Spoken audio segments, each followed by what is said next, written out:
The Ironman World Championship, one of the most iconic sporting events of all time. We'll get into this, baby. Just for the record, I've raced this several times. My best finish at this race was 20th. I was in 8:40-ish time. Certainly nothing. I mean, that was over an hour slower than what the winner went this year. I am retired professional triathlete TJ Tollakson, CEO of Diamond Bikes. So I'm going to dive into the analysis of the male pro race right now. Professional men's start. I'd love to just remind everyone where it looks very calm, it looks very peaceful. There is an undercurrent of massive nervous energy that is just rippling throughout. If there was a bubble over this, you could pop it with a pin for sure. Yeah, and it's So that's awesome. You saw that sweet shot of all those bikes, millions and millions of dollars of bikes on the pier, 45 of the bikes in the Ironman World Championship, 27 in the Saturday race were Diamond bikes, which is really awesome. It looks calm. It looks like, hey man, everything's together, it's dark, but man, the energy is crazy. Just the nerves that people have going into that, the pressure on the world stage, the impending day of what's going to happen and how it's going to unfold is just incredible. And so they're right, that is a lot. It's a lot of pressure. We're kicking it off live.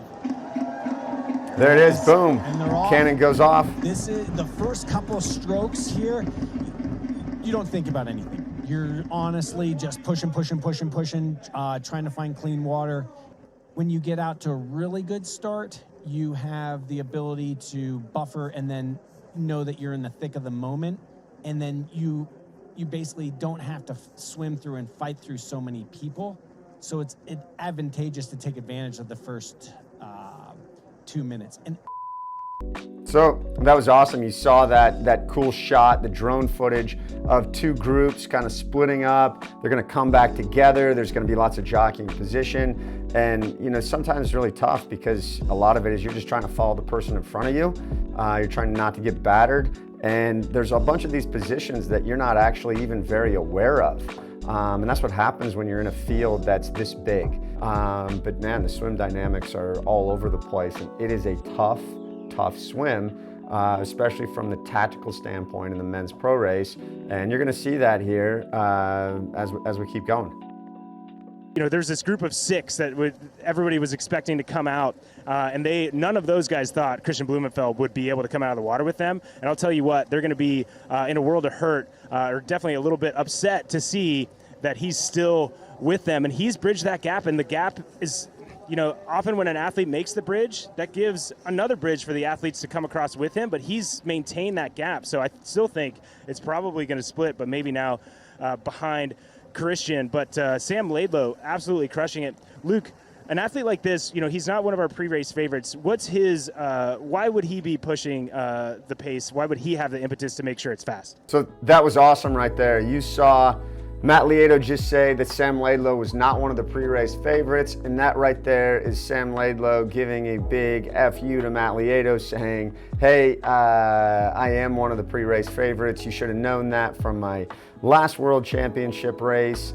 I'm ready to go off the front from the get-go. But it's cool. There's a lot of dynamics, and what they were talking about is right. There are times when, you know, the group splits, it comes back together, it splits again, and it's crazy. It's a few reactions from a few different people, and I will tell you that once a gap forms, it's very hard for any athlete to be able to close that gap and rejoin a group. But most guys, 1, can't do that, and 2, wouldn't be willing to do that. They would rather have a draft and sit in, not have to sight as much, not have to use all the energy. So I got to pause on this shot right here because it's so cool. Look at these bikes and helmets and shoes and sport bottles full of drink. What an amazing picture. This is transition. This is T1 on the pier in Kona. Have you ever seen so many bikes? And you're looking at this right now and you're like, how can you even run through the middle of this? And that's a great question. It doesn't look like you can at all. But man, this is absolutely amazing. Go through there as well. Kyle Smith coming through there. more of our athletes continuing to run through. Some of these athletes have their full helmets on, some do not, but still tons of athletes coming out of the water and through transition. Kind of no man's land here. Took his time through that change, and T.O. is trying to bridge. He knows this is just hang on a second. Hang on. All right, we just saw one pretty good mount here, and then we saw Jesper Svensson look like an absolute amateur rookie, which maybe is the reason he rides the bike that he does. I don't know. Oh, that's gotta hurt. Wow, that's got to be the slowest. My 7-year-old daughter could mount faster than that, and does mount faster than that. That's just embarrassing. Has the race record at 7:51. Now you've got guys like Blumenfeld and Eden, even Lionel Sanders that are being I don't want to beat a dead horse here, but data driven. So let's keep that in mind. The course record before last Saturday was 7:51. 7:51. That was Jan Frodeno, and everyone was like, "Oh man, that's untouchable. No one's gonna touch that. He's the greatest of all time." Well, I got news. These Norwegians, they came to retire more professional triathletes than Social Security. Boom, roasted. Coach Matt Dixon, I got a lot of respect for Matt. He Purple Patch Fitness, coaches some of the Ironman XC guys, having a chat with Welchie here about what it takes, and it's impressive. High performance always comes back to really basic elements, and the best athletes in the world know how to manage the emerging science that we might have, but also how to filter it out and understand what works for them and their personality. You know what, I love exactly what you just said right there, because No Limits Lionel Sanders, he's not going to do the no limit thing today. He's going to go out and pace himself. All right, so let's start with what Dixon said here before I jump into the Lionel thing. So this is the most important thing, especially from an age group standpoint. Do the basics right, okay? Do your training, pay attention to your diet, do those things before you start really looking at, the Norwegians, before you start analyzing your poop or tracking your blood with Inside Tracker or stuff like that. Wait, you can do that? Do those, do your swim, bike, runs, sleep, and nutrition. Those are the big ones. All right, Lionel, he's gonna jump into the Lionel Sanders talk, so I'm gonna jump into the Lionel Sanders talk. Lionel, where are you, man? You're not here, you're not in the race, right? So what's going on? Well, let's just be honest and say what it is. This is the start of Lionel Sanders' retirement, right here. But look, these guys at the front of the race, well, Lionel can't swim as fast as them, he can't bike as fast as them, and he can't run as fast as them. So he can't win. He can't win. I realize there are plenty of other races that he can win, but when the fields are becoming this deep, he can't win. And so he's going to kind of be reduced to, racing domestically in smaller races if he wants a shot at winning. Lionel Sanders, it doesn't come any better. They don't come any harder than Lionel Sanders. He'll be right in there, and he'll be right up there when you turn around from Harvey all the way back into town. All right, Matt, we've got... Well, I got to disagree with that again. That is way too much distance to cover. He was not there. Sorry, folks. I know there's a lot of Lionel fans out there. He was going to run himself to death like a racehorse and no limits and be the best. But again, we've seen the limits here, and we know where he is, and it's going to be hard to come back from this. And I guess, Lionel, if you're watching this, you can just prove me wrong and say I'm going to somehow learn how to swim, bike, and run faster than all these guys. But, wow, it's tall order. I know I don't want to jump back in and try to do that. I think what we're going to see here is the water's on his left, and he just kind of undulates along the water side for about... Whoa, check this out. This is the sexiest bike in the whole race, Kyle Buckingham's Diamond Mogul. And on top of that, Andy Potts is actually talking. Andy Potts is a Diamond athlete. He rides that, recognizes how fast and sexy that bike is. Till the road opens up, and then he's going to get back on the gas and pass, but he's going to set a clock because he has 20 seconds per each athlete. So it's a big effort. It's another match. I'm going to say match a lot. Eat a piece of candy. Every time I say match, you're going to get a lot of candy in you. A lot. Matt Lieto is saying matches, burning matches. He wants to make you diabetic while you watch this Ironman. Hopefully you're on the trainer. These guys are burning matches, so they are burning matches. And yes, you have to burn a match when you pass. You have a limited amount of time to get by somebody. It's why you see all these guys spaced out right at the draft zone. But I will also tell you, yes, they are drafting, and yes, that is making you faster. But yeah, huge congestion. Start. Pikachu, he looks like Pikachu. That's a twist. That's very twisty. All right, look at this. This is a big boy here. I don't know what Christian Blumenfeld weighs, but that's a big boy. That's a big unit. I mean, he's a massive boy. Yeah. Place, yeah. That's right. That's why you gotta, that's why these eyeballs are glued to this, is why we can make Ironman racing so dynamic and exciting. It's not a foregone conclusion. And you better believe that these athletes have fully bought into the fact that there's still a chance. I'm going. So there is, that's right. That's what's so awesome about this. But I just want to point out now we got Norway right next to each other. They basically spent the entire day right next to each other. And that's absolutely incredible. But yeah, we have no idea what the outcome is going to be. I said going into this race that we know the winner is going to be from Norway. We just don't know which one it's going to be. I said it will probably be Gustav because he's more patient than Christian is. Christian's more of the ace. He's the aggressor. He likes taking the bull by the horns and getting after it.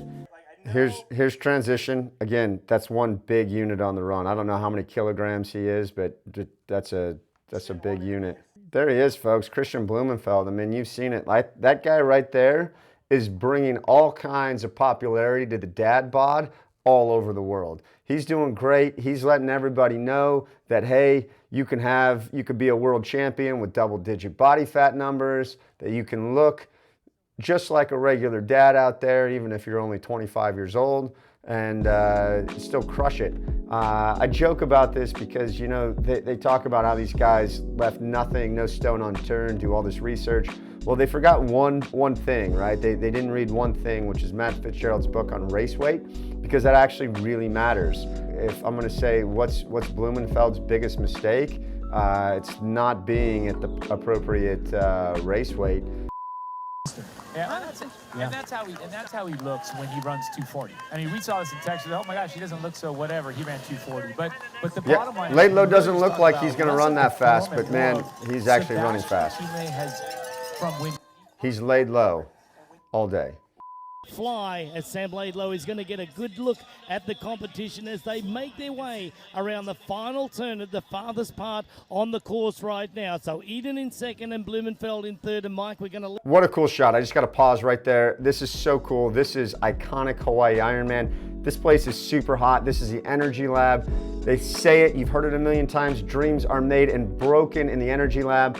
I find it awesome that they brought in the greatest of all time, Jan Frodeno, the Olympic and Ironman champion, on this show during this time, because Jan, just like Lionel, is now watching his retirement in full force.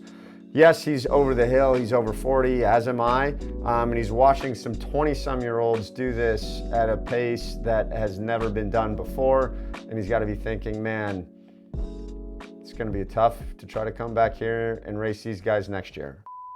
And I think Sam Laidlow has just Uh-oh, here you have it. You see it right here. This is the problem with the race, just what I was saying. Gustav is more patient than Ace up front, and this is the problem right here. Is now we have Blumenfeld up front. And I think this was what really cost him this race. He should have been more patient. This moves too early. The focus of our camera lens. This has been a duo and is still a duo. Right now, Blumenfeld, pick it apart, analyze it. Wait, what did you say? This has been a duo and is still a duo.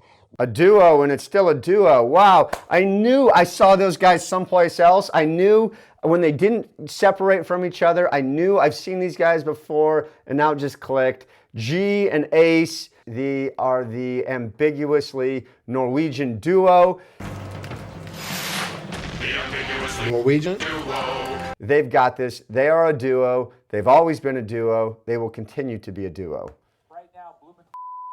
And I'll say this, what a fight for the 23-year-old from France. He is going to... Say that again, 23. 23-year-old. That's why I said these guys are putting pro triathletes in retirement super early. They got 15 more years being at the top.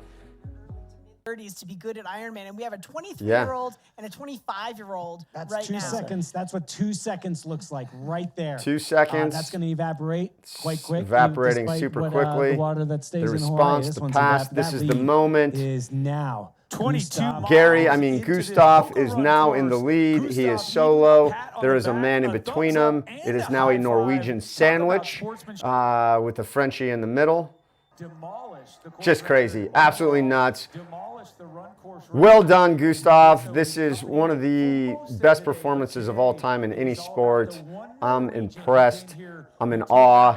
It's incredible. World Championship titles to his credit, and a whole lot of hope that he could. Everyone was betting on Ace when Gary had it the whole time. Knew it was going to happen. Maybe it was his lucky hat. Who knew? Ironman world champion is from Norway, and it is Gustav Eden. All right, Michael Buffer Lovato with the call. Your world champion, Gustav. What an incredible view. I can only imagine what it must feel like to run down that chute in first place. I've seen it. I pictured myself doing it. I never got there. You did this. Live this for the rest of your life because you will not forget this. Congratulations, my man. A Norwegian Ironman world champion. It's pretty incredible. Pretty incredible. Watch when he crosses this line. The time is what's so incredible. I mean, it's 7 hours and 40 minutes. My fastest Ironman is 8:02, and that was at Arizona, not the World Championships. These guys are in another zip code, and I feel sorry for everyone trying to race these guys because, wow, 7:40:24. That's it. That is crazy. Absolutely incredible. There you have it. That's my analysis of the Ironman World Championship men's race. I hope you enjoyed it, found it entertaining, and I hope it inspires you to keep training because I know for a few guys it's going to inspire them to retire. So they're a duo. They've always been a duo. They will still be a duo tomorrow. If you enjoyed this video, you want to see more of it, hit that like button, hit that subscribe button. I've got all kinds of great Ironman tips on training, nutrition, racing, amazing content. I would love for you to join me on this journey. Hit that like button, hit that subscribe button. Check it out every week.